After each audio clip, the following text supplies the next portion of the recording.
hadir kepada Allah, ini yang disebut oleh Imam Ghazali dalam kitab Minhajul Abidin, iaitu mesti melalui pintu taubat. Mesti melalui pintu taubat kepada Allah. Ini pintu awal. Jadi kalau kita tidak masuk pintu taubat, bagaimana kita nak mendapat asrar daripada Allah Subhanahu wa taala tu?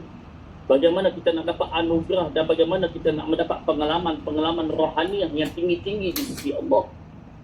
Maka tasawuf itu amal. Jadi bukan sekadar mengaji taklim. Adapun amal itulah yang menyucikan qalbumu. Syariat itulah yang akan membersihkan batinmu.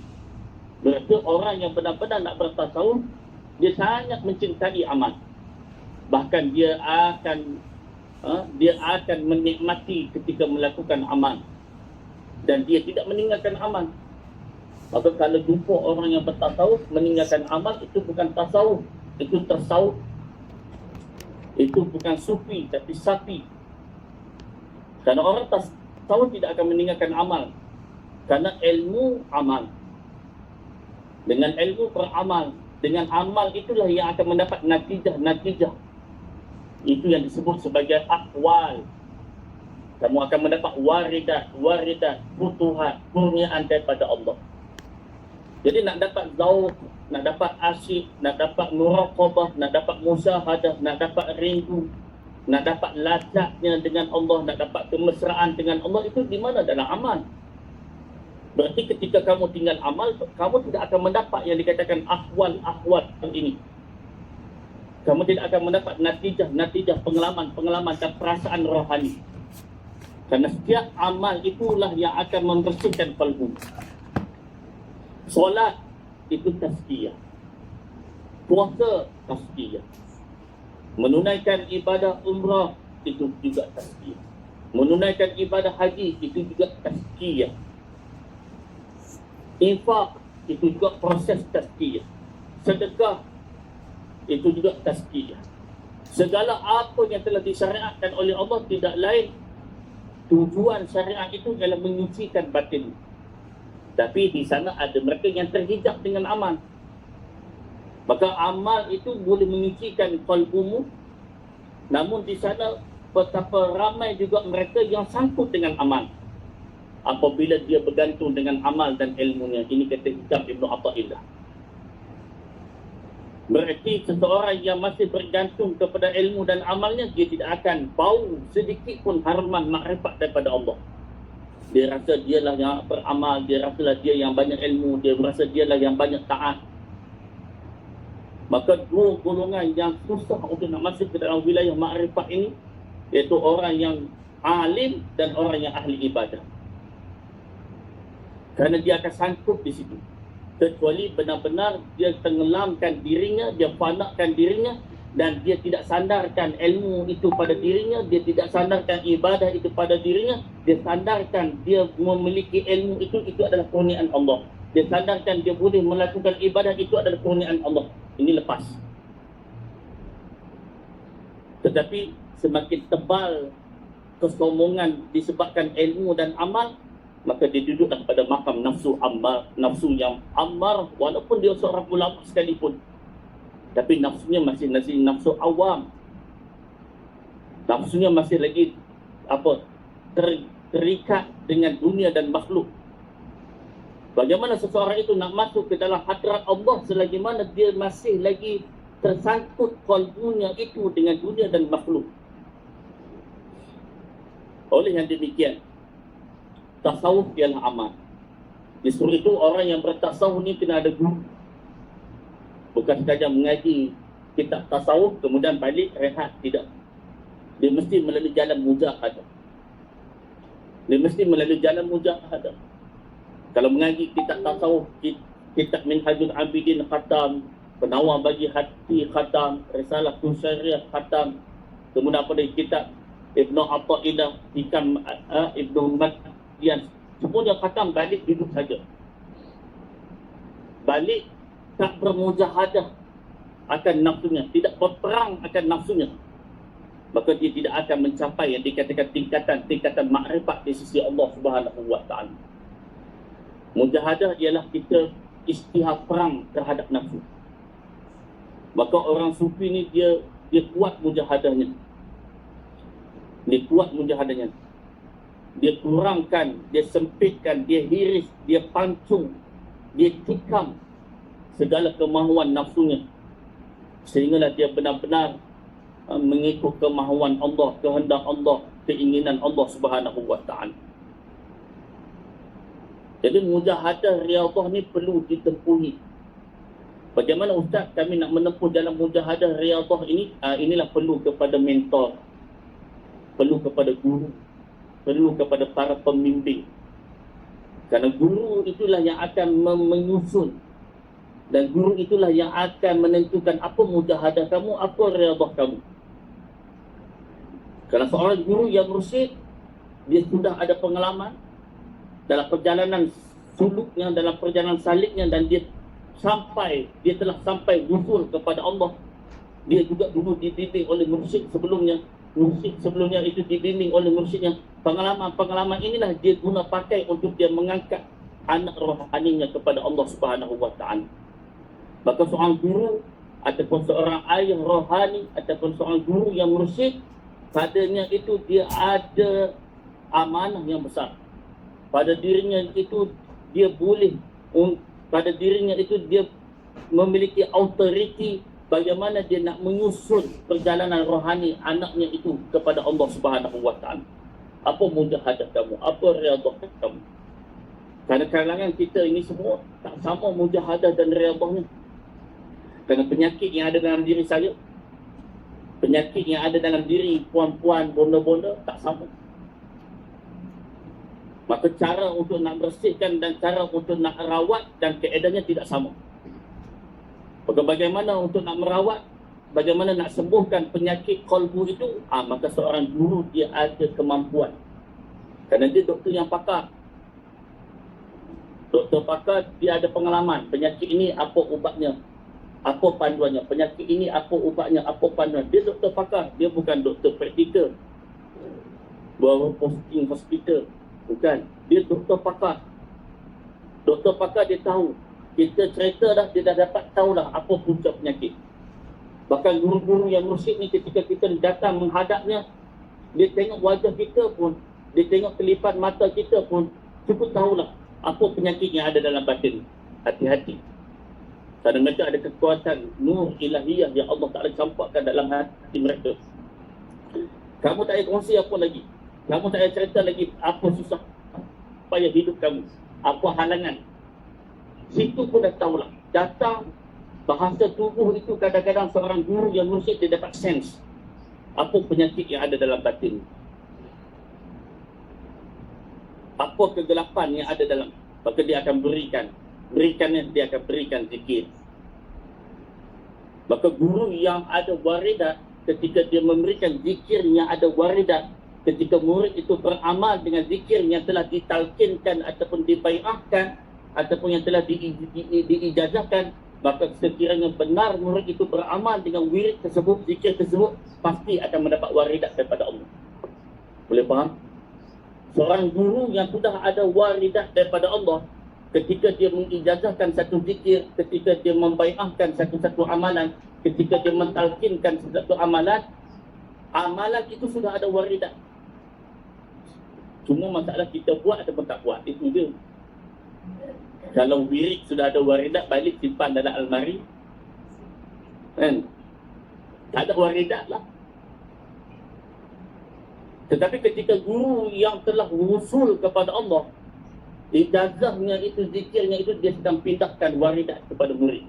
Maka ketika murid beramal dengan zikir itu, dengan hizib itu, dengan amalan itu, maka ketika itu murid itu akan mendapat waridat dan pembukaan daripada Allah Subhanahu wa taala. Jelas. Maka tasawuf itu akhlak. Nak lihat seseorang itu, lihatlah akhlaknya. Dan akhlak ini terbahagi kepada dua, akhlak dengan Allah, akhlak dengan manusia. Adab dengan Allah, adab kamu dengan manusia. Itu saya sebut dalam kelas pagi tadi, Cahaya Rabbani, bicara tentang tawadud, keseimbangan. Kerana Islam adalah agama yang pertengahan, seimbang pada aspek rohaninya, pada aspek jasadiahnya. Aspek rohani iaitu hubungan kamu dengan Allah, aspek jasadia hubungan kamu dengan manusia. Hablum minallah, hablum minan nas. Justru itu ketika seseorang itu nak benar-benar nak mencapai tasawuf ataupun jiwanya nak memiliki jiwa yang bertasawuf, mesti dengan amalan, mesti dengan mujahadah. Dibimbing, dibuka satu persatu sehinggalah tersingkap kembali rohaninya kepada Allah. Mudah-mudahan Allah Ta'ala kurniakan kepada kita. Amin ya Rabbal Alamin. Jadi kalau tidak ada amal, kalau tidak ada mujahadah, kalau tidak ada riyadhah, kita tidak akan mendapat yang dikatakan pengalaman-pengalaman rohani. Kita tidak akan memiliki yang dikatakan pengalaman zauq ataupun kerinduan, kemabukan dengan Allah. Berikut sebahagian daripada pandangan ahli sufi mengenai tasawuf. Saya pernah sebut beberapa kali, sama ada di sini ataupun di IPK. Ada kategori manusia ni 3. Satu, dia suka belajar ilmu tasawuf. Tapi ketika kita berikan dia amalan, suruh beramal, suruh melalui mujahadah, suruh dia riyadhah, mujahadah akan nafsunya, sakitkan nafsunya melalui jalan keperitan nafsu, dia angkat tangan, dia angkat beg. Cukuplah ustaz, saya mengaji ni nak mengaji tasawuf je. Amalan-amalan yang cukuplah apa yang amal saya. Itu tidak akan tersingkap apa-apa pun. Masih penuh dengan najis.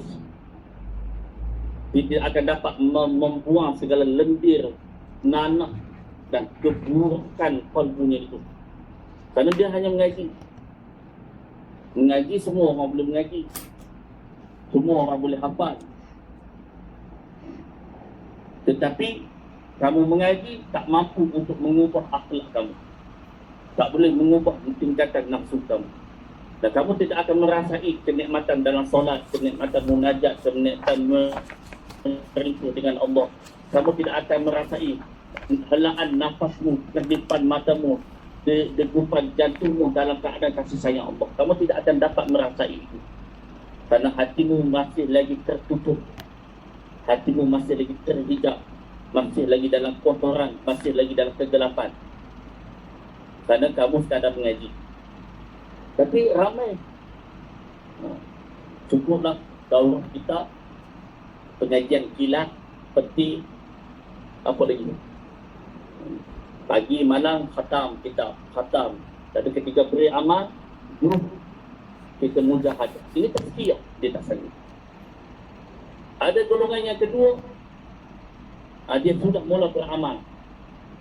Seperti tadi, dia hanya suka bermain di pantai. Tapi ketika guru kata jom kita naik atas kapal, kita berada dalam bot dan kapal dan perahu, kita berada di tengah-tengah lautan. Kita menikmati lagi keindahan. Maka ada mereka yang sampai di tengah pantai, dia sanggup. Di situ akan ada badai, ombak. Kerana dalam mujahadah nafsu ini memang akan ada ujian. Kalau tidak ada ujian, bagaimana Allah Ta'ala nak tahu benar penyerahanmu, benar kamu hamba, benar cinta kamu. Maka di sana akan ada terombang ambing dalam perahu tersebut. Mungkin ada yang kata, jom kita patah balik. Barangkali ada. Ada yang tak puas, teruskan wahai guru, kami yakin padamu. Kami serahkan tubuh diri kami untuk mendapat penyembuhan, mendapat didikan dan tarbiyah daripadamu. Maka terumbang dengan pukulan ombak dengan sebagainya, kiri dan kanan. Maka berada di tengah lautan. Maka ada guru kata, cukuplah, kita jangan berlama-lama dalam perahu ini. Ayo kita terjun. Semakin kita ke dalam, semakin kita berada dalam dasar lautan, kita tidak akan merasai lagi apa angin, ombak, apa lagi ujian. Kita akan tenang dan melihat keindahan di dalam dasar lautan. Dan di situ kamu akan dapat permata, berlian. Ada mereka yang sanggup terjun, ada mereka yang tak sanggup terjun.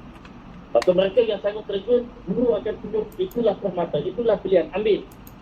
Karena seorang guru, dia hanya boleh tunjukkan jalan. Ketika kamu sudah mendapat permata makrifah dalam hidup ini, maka dunia tidak akan dapat lagi memiliki jiwa kamu.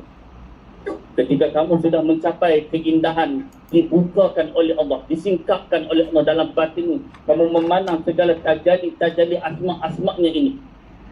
Kamu memandang akan keagungan Allah, ketunggalan Allah, kesempurnaan Allah. Kamu akan memahami bahasa-bahasa cinta di sebalik setiap apa yang berlaku dalam hidupmu. Maka kamu tidak akan lagi berpaling wajahmu dengan dunia dan makhluk kiri dan kanan, karena wajahmu sudah menatap wajahmu. Fa'ainama tuwallu fasamma wajhullah. Maka orang yang sudah mencapai hakikat makrifat, sudah tenggelam dengan Allah, sudah nikmat dengan Allah, dunia ini tak mampu lagi nak membeli hati. Makhluk tak mampu lagi nak menguasai jiwa dia. Kerana yang lain tidak ada nilai lagi dalam hidup ini. Yang lain itu tidak akan mengganggu dan memberikan, tak menjejaskan sedikit pun keadaan imannya. Tidak akan mengoncang pun sedikit pun makrifahnya kepada Allah Subhanahu wa ta'ala. Kerana dia sudah mendapat sesuatu yang sudah bernilai, dia sudah mendapat sesuatu yang sangat berharga dalam hidup. Maka dia akan faham di sebalik ujian-ujian itu. Maka orang yang benar-benar sudah mencapai makam redha, Allah Ta'ala meredai. Ketika dia telah menempuh jalan dan riyadhah, mujahadah, ujian demi ujian, bangun jatuh rebah, bangun jatuh rebah, demi ujian, tidak ada sikit pun dia bersungguh kepada Allah, tidak ada sedikit pun dia membalas reaksi yang tidak berpuas-hati dengan Allah Ta'ala, maka dia lulus. Allah Ta'ala meredainya kerana dia meredai Allah Ta'ala. Maka orang yang telah mencapai makam redha, hidupnya sentiasa senyum, walaupun difitnah, walaupun dicaci, walaupun dimaki, walaupun dihalau, walaupun dibuang oleh masyarakat. Itu tidak akan memberikan sedikit pun kesan pada kalbunya, kerana dia sudah duduk pada makam redha. Dan dia melihat apa yang Allah Ta'ala adalah hadiah. Bahkan dia menikmati dengan ujian tersebut. Bahkan dia bersyukur, ya Allah, aku bersyukur padamu dengan ujian kau beri kepadaku, Allah. Ini orang yang hatinya sudah tamkin dengan Allah. Ya Allah, aku bersyukur padamu dengan ujian yang kau berikan padaku, dan aku menikmati ujian ini. Maka orang begini telah mencapai kesempurnaan makrifah kepada Allah. Mudah-mudahan Allah Ta'ala capakkan kita makam redha. Orang yang benar-benar redha dengan Allah, dia akan diam sediam-diamnya apapun yang Allah Ta'ala buat ke atas dirinya. Apapun yang berlaku dalam perjalanannya, apa yang pun yang dilakukan oleh Allah, dia akan diam sediam-diamnya, heningnya dalam takdir Allah. Kerana dia faham di sebalik ujian itu adalah proses Allah Ta'ala nak angkat rohaninya. Semakin dia diam, tidak mengeluh, tidak berputus asa, tidak salahkan takdir, tidak bermusuh dengan takdir, semakin dia diam, semakin Allah angkat rohani. Maka di sinilah kadang-kadang orang tak sanggup. Dia tak sanggup dengan ujian itu. Maka jadilah golongan yang pertama, cukuplah main tepi pantai. Dia tak sanggup kena mabuk laut. Cukuplah keadaan yang ada. Tetapi tidak akan berlaku, rohaninya tidak akan berlaku pembukaan. Tidak akan mampu untuk dia berada dalam wilayah al-hub, wilayah kecintaan Allah Subhanahu wa ta'ala. Ma'ruf al-Karhi mengatakan tasawuf ialah bergantung harap kepada Allah. Orang yang benar-benar bertasawuf, dalam hatinya tidak ada lagi kepergantungan, melainkan hanya kepergantungan kepada Allah. Dia hanya serahkan sepenuhnya kepada Allah. Ini maqam penyerahan. Allahu Akbar. Semakin kuat penyerahanmu kepada Allah, semakin besar pertolongan Allah dalam hidup. Semakin kamu melangkah menuju Allah, semakin kamu melangkah dalam kebahagiaan. Kamu melangkah menuju kebahagiaan dalam hidup. Berarti orang yang benar-benar sudah memiliki tasawuf, dia dalam kalbunya, dalam batinnya itu sentiasa dia serahkan kehidupannya sepenuhnya kepada Allah Subhanahu wa ta'ala. Dia tidak ada lagi kepergantungan kepada dunia dan makhluk. Dia tidak berhajat lagi kepada dunia dan makhluk. Karena makhluk itulah yang menjadi hijab dia dengan Allah. Dunia itu yang menjadi hijab dia dengan Allah. Yang menjadi halangan, di antara halangan-halangan bagi seseorang yang nak berjalan kepada Allah, nak bersalik kepada Allah, di antaranya makhluk dan dunia. Akan berlaku tambatan dan tarikan yang kuat. Maka semakin kuat kepergantunganmu kepada dunia dan makhluk, semakin susah kematianmu. Bahkan kata guru saya Ayanda Walid, kesakitan yang dihadapi saat kematian itu terletak sejauh mana kepergantunganmu kepada Allah. Semakin kuat 100% penyerahanmu kepada Allah, mudah perjalanan kematian. Tetapi kalau 50%, 80% masih kuat lagi kecenderunganmu dan kepergantunganmu pada dunia dan makhluk, 80% itulah kesakitan yang kamu akan tanggung saat ketika kematian. Kerana susah, rohaninya itu susah nak keluar, ruhnya itu susah nak keluar. Kenapa? Masih ada lagi tarikan-tarikan yang menyebabkan dia takut akan kematian. Tidak ada lagi. Maka Allah Ta'ala berikan ujian kadang-kadang kenapa? Supaya Allah Ta'ala tak nak dalam hatimu itu ada kepergantungan pada dunia dan makhluk. Saya sebut dalam kelas malam tadi, sekiranya Allah Ta'ala campakkan dalam hatimu perasaan jemu dengan dunia dan makhluk, sebenarnya Allah Ta'ala nak masukkan dan Allah nak hiaskan dalam dirimu kenikmatan dengan Allah. Ketika kamu sudah bosan dengan dunia, ketika kamu sudah bosan dengan makhluk, kamu sudah tidak lagi percaya kepada dunia dan makhluk, dan sudah remuk perasaanmu terhadap dunia dan makhluk, ketika itu sebenarnya Allah Ta'ala nak campak dalam hatimu supaya kembali engkau kepadaku, kembali engkau bermanja-manja denganku, kembali engkau berbisik-bisik denganku, kembali engkau berada dalam belayan kasih sayangku, kembali engkau dalam dakapan cintaku, kembalilah engkau dalam pelukan rahmatku. Itu yang sebenarnya. Cuma kadang-kadang kita tak faham, kita mudah mengeluh, dan kita mudah membuat andaian-andaian awal. Dan andaian kamu itu andaian yang kamu letakkan, andaian itu kamu sandarkan pada akal dan nafsu. Maka akal dan nafsu ni kita akan faham bahasa takdir Allah. Bahkan dia kata Allah Ta'ala tak sayang dia, Allah Ta'ala tak kasih padanya, kenapa aku diuji seberat ini. Namun kalaulah ujian itu yang menilai ujian itu ialah rohanimu, maka ketika itu kamu akan melihat ujian itu adalah anugerah dan hadiah daripada Allah Subhanahu wa Ta'ala. Maka tasawuf ialah kebergantungan yang sepenuhnya kepada Allah. Tidak lagi dia mengharapkan pertolongan dan kebergantungan kepada makhluk. Semakin kuat penyerahanmu kepada Allah, semakin besarlah pertolongan Allah dalam hidupmu. Dan bantuan Allah, pertolongan Allah dalam hidupmu, Allah Ta'ala akan tengok sejauh mana kamu serahkan dirimu kepadaku. Betul. Kalau kamu serah 20% sajalah pertolongan yang aku akan berikan padamu. Tapi kalau kamu serahkan dan kebantuanmu dalam hidup 100% bulat sepenuhnya kepada Allah, maka 100% lah aku akan turun dalam kehidupan.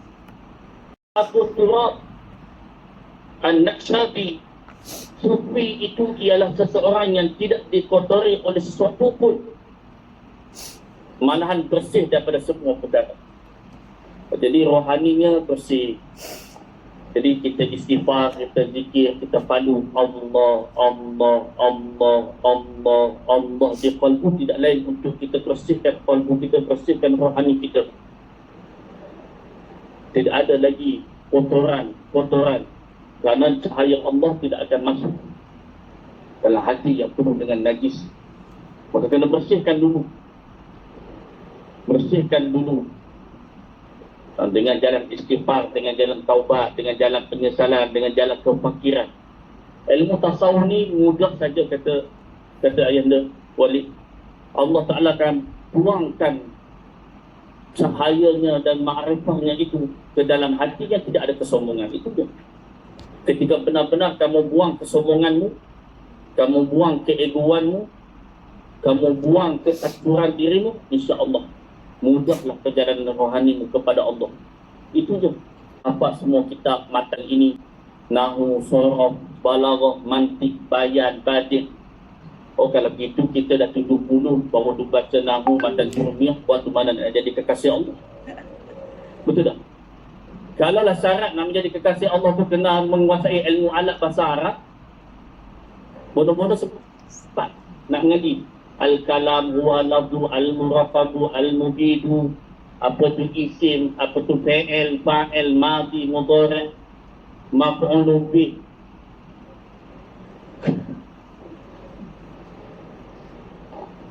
Nak jadi kekasih Allah, buang kesombonganmu.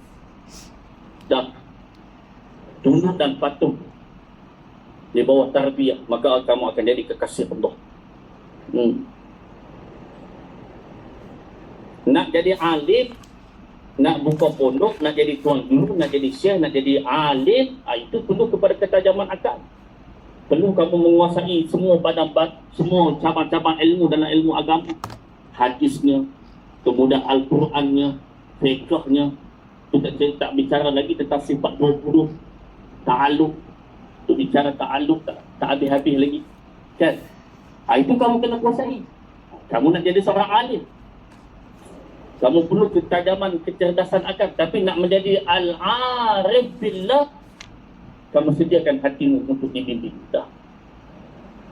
Nak jadi alim, ya, kamu kena tajamkan akalmu, kamu kena kuatkan ingatanmu, hafalanmu, matan-matan kitab, untuk kamu jadi seorang yang alim. Tapi kalau nak jadi seorang yang arif billah, kamu sediakan hatimu dengan penuh kerendahan, sentiasa rasa fakir di hadapan Allah, sentiasa kamu hinakan dirimu di hadapan Allah, sentiasa kamu mengemis di hadapan Allah, sentiasa batinmu sentiasa merasai sentiasa berdosa di hadapan Allah, sentiasa dalam keadaan dosa, sentiasa dalam keadaan lalai, rasalah diri yang penuh dengan dosa, munajat dan rintihan. Ketika itu Allah Ta'ala campakkan cinta dalam hatimu. Maka nak bersihkan kotoran ini tidak lain dengan amal, dengan ibadah. Maka amal dan ibadah itu yang mendatangkan cahaya pada qalbu. Setiap perbuatan zahirmu itu ikhlas, maka ia akan mendatangkan cahaya pada qalbu. Begitu juga kalau perbuatanmu itu perbuatan yang dilarang oleh Allah, melakukan amal tetapi ada niat yang lain, ada tujuan yang lain, maka ia mendatangkan kegelapan dalam hatimu. Walaupun kamu dalam lautan amal, Allah, walaupun kamu dalam lautan ibadah, walaupun kamu dalam lautan amal, tapi niatnya bukan untuk Allah, maksudnya bukan untuk Allah. Walaupun zahirnya nampak seperti ahli ibadah, tetapi segala apa yang kamu lakukan itu akan menggelapkan lagi qalbumu. Allah.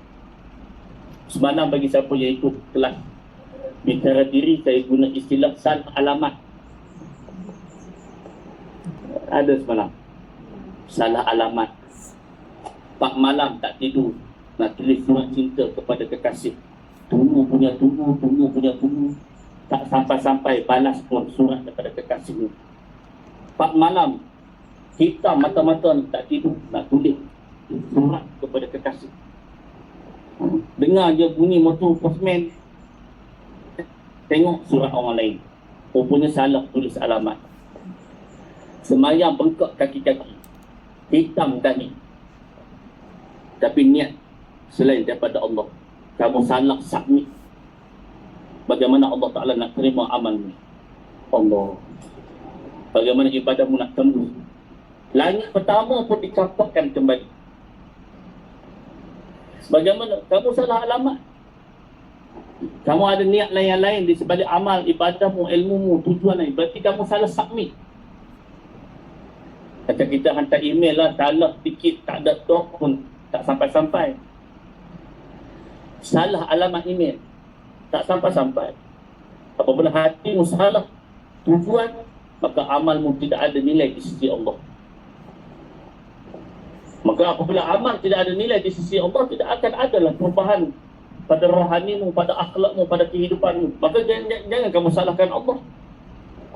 Kenapa kamu hilang nikmat-nikmat itu? Kenapa kamu hilang nikmat ibadah? Kenapa hilang nikmat kebahagiaan, nikmat ketenangan? Kenapa saya tak tenang? Sebab kamu salah alamat. Kembali mencari kebahagiaan di sebalik kegelapan nafsu.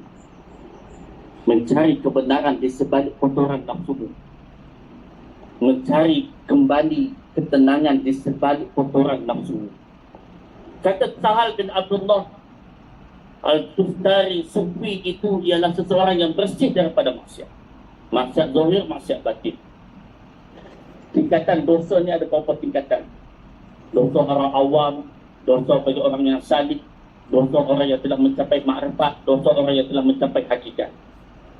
Dosa orang khawas, dosa orang awam, dosanya orang khawas, dosanya bagi orang khawas.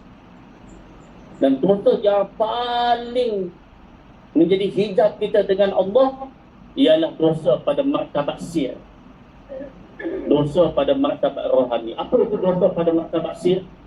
Apa itu dosa pada martabat rohani? Ketika kamu terhijab dengan Allah, kamu tidak dapat memandang wujud Allah pada diri dan alam ini selagi mana kamu masih memandang keakuanmu, kamu masih pandang dirimu. Itu yang dikatakan ana wastakbar. Inilah iblis.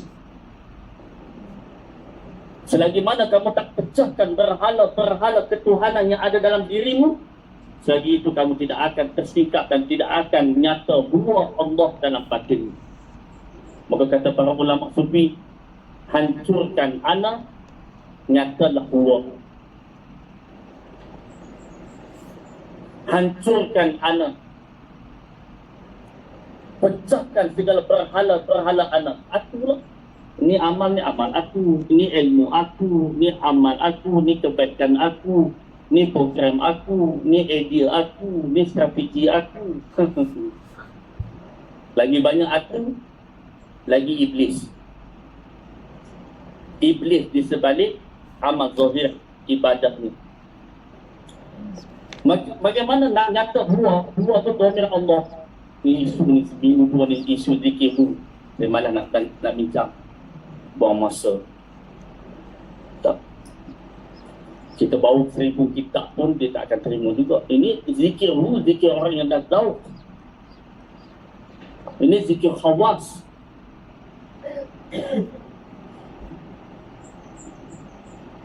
Zikir orang yang sudah mabuk dengan Allah. Bahkan zikir ni bukan ada huruf suara lagi. Inilah hakikat zikir. Sudah tidak ada huruf, tidak ada suara, tidak ada kalimah. Hurufnya itu tenggelam. Dia hanya menyaksi Allah, memandang. Maka zikirnya ilmu memandang Allah. Seorang kekasih ketika dia menatap wajah kekasihnya, tak perlu dia sebut lagi nama kekasihnya. Betul. Kecuali kekasihnya jauh. Wahai Siti, wahai Aminah, datang dekat. Baru panggil. Tapi dah kekasihnya dah duduk di hadapannya dan menatap wajah kekasihnya, tak perlu panggil lagi. Kalau panggil lagi, orang kata tak cerdik. Cukup memandang wajahmu, itulah mengubati hatiku. Maka bagi orang yang telah husul kepada Allah, zikirnya tidak ada lagi huruf dan suara. Tidak ada lagi kalimah. Kerana dia sudah memandang Allah dengan nur yang Allah Ta'ala campakkan dalam dirinya. Mudah-mudahan insya-Allah. Bahas minggu 2 zikir hu. Kan? Tidak ada istilah zikir hu. Tidak akan nyata hu Allah dalam dirimu selagi mana kamu tidak buang ana dalam dirimu. Maka leburkan ana, gaibkan ana, maka akan terbitlah huwa Allah dalam setiap pandanganmu, dalam setiap pendengaranmu, dalam setiap percakapanmu, dalam setiap langkahmu. Kamu akan sentiasa berada dan merasai kesedaran dalam genggaman kekuasaan Allah Subhanahu wa Ta'ala. Maka kata Sahal bin Abdullah Al-Tustari, Sufi itu ialah seseorang yang bersih daripada maksiat. Maksiat zahir, maksiat batin. Dan beberapa tingkatan-tingkatan lapisan maksiat. Maka orang Sufi dia beristighfar di atas istighfar.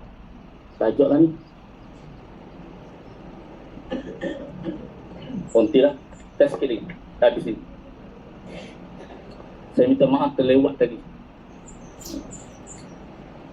Orang sufi dia istighfar di atas istighfar. Apa maksud tu Ustaz? Ketika dia istighfar, ketika dia rasa dia sudah bersih, dia tidak ada dosa, maka dosa dia istighfarkan lagi. Maka istighfar di atas istighfar, kata Rabi'atul Adawi. Dia beristighfar di atas istighfarnya Allah. Ketika dia istighfar, datang masa aku ni istighfar banyak ni. Aku ni istighfar banyak ni. Bersih. Itulah najis. Istighfar lagi. Ini dia katakan istighfar di atas istighfar. Ketika datang dia istighfar, mari rasa lebih dengan istighfar tu. Istighfar lagi. Dalam arti kata yang lain, jangan putus istighfarmu. Dalam arti kata yang lain, lazimlah istighfar. Dalam arti kata yang lain, jadikan istighfar itu wirid dan hizib harianmu. Terus beristighfar dan terus merasai diri sentiasa berdosa dengan Allah Subhanahu wa taala. Sentiasa berfikir dan berpegang teguh dengan Allah dan tidak kepada manusia. Inilah orang yang bertasawuf. Oleh yang demikian, di sisinya tidak ada apa-apa perbezaan di antara emas dan lumpur. Tak ada. Baginya tidak ada lagi yang boleh yang menyebabkan hatinya berpaling dan terdorong hatinya. Semuanya sama baginya. Kerana dia sudah mencapai kenikmatan dengan Allah Subhanahu wa taala.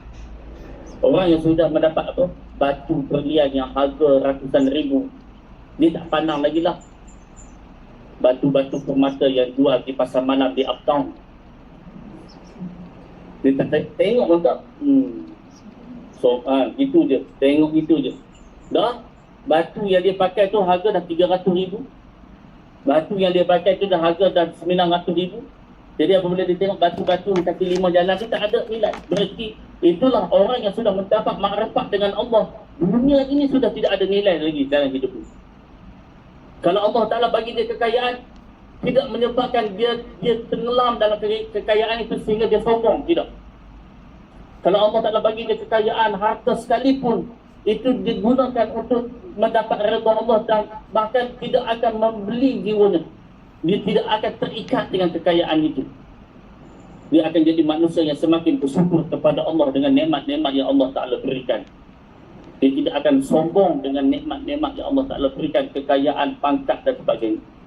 Kerana baginya itu tidak ada nilai. Maka kata Al-Imam Abu Hasan Syazuli, ketika dunia itu dalam genggaman, kamu boleh ambil dan kamu boleh campak bila-bila masa. Tapi kalau dunia itu sudah melekat tebal dalam qalbumu, itu susah untuk kamu nak tanggalkan. Ketika qalbumu sudah kuat mencintai dunia, itu payah untuk nak dibersihkan.